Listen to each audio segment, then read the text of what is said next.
Dennis, who are customers who are most likely or should think the hardest about leasing versus buying?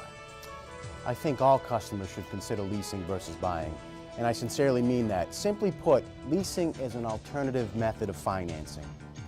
In today's day and age, most customers put little or no money down and they finance for the longest term possible to keep the payment as low as possible. 2 or 3 years down the road, I think we've all been there. We're upside down, we're underwater, we owe more on our vehicle than what it's worth. Leasing gives you all the benefits of ownership with no market risk. And again, what I mean by that is you never have to worry about being upside down in your vehicle. What about people who are going to put 20,000 miles a year on their car? Usually that's when people say, well, I'm not going to lease. It's a great question. A lot of people think they're not candidates to lease because they do too many miles, when in actuality, they do too many miles to buy. And what I mean by that is you purchase a vehicle and buy the vehicle. You finance the vehicle for 72 or 84 months with little or no money down. 3 years from now, when you go to trade that vehicle in, the vehicle has 60, 75,000 miles on it. And again, you most likely are going to owe more than what the vehicle's worth. At least with the lease, there's a predetermined residual at the end. You know what you can buy it out for at the end of 3 years.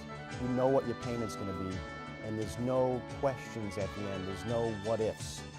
Leasing is great for people because your lifestyle might change in 3 years. You might be driving a shorter distance to work. You might be driving a farther distance to work. You may have less children in the house, more children in the house. So leasing, again, gives you all the benefits of ownership with no market risk, but with more options at the end. You can trade the vehicle in at the end of the lease if you have equity, apply it towards a new vehicle.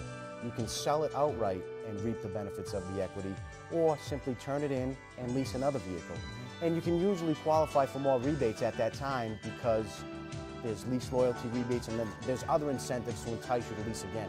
You always have a vehicle that's under the manufacturer's warranty. You always have a new vehicle every 2 to 3 years depending on what you set the lease up for. So again, for people who say, well, I don't own anything, I ask them, when's the last time you've made that 72nd or 84th payment on your finance and actually received the title? And the answer is never. Most people trade every 2 to 3 years. Before they finish paying it off, you mean? Before they finish paying it off. So again, leasing is the way to go. They try to trade every 2 to 3 years, they end up rolling over negative equity, and it's a domino effect, it's a vicious cycle. Maybe they put 8 or 10,000 miles a year and they figure, oh, it's a great car, I might have it for 8 or 10 years. Does that make sense then? Should that person buy? In my opinion, I'm a big advocate for leasing. I believe that they should lease, and here's why.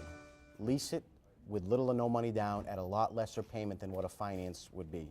And at the end of 3 years, if this is truly the best vehicle you've ever owned, you've maintained it from day one, you've only done 8 or 10,000 miles a year, which puts you at about 30,000 miles a year, then buy it out for the predetermined residual value. You know what that value is up front. It's set from the beginning. So if that value happens to be a lot more than what your buyout is, great, you already have equity. It's simply an alternative method of financing.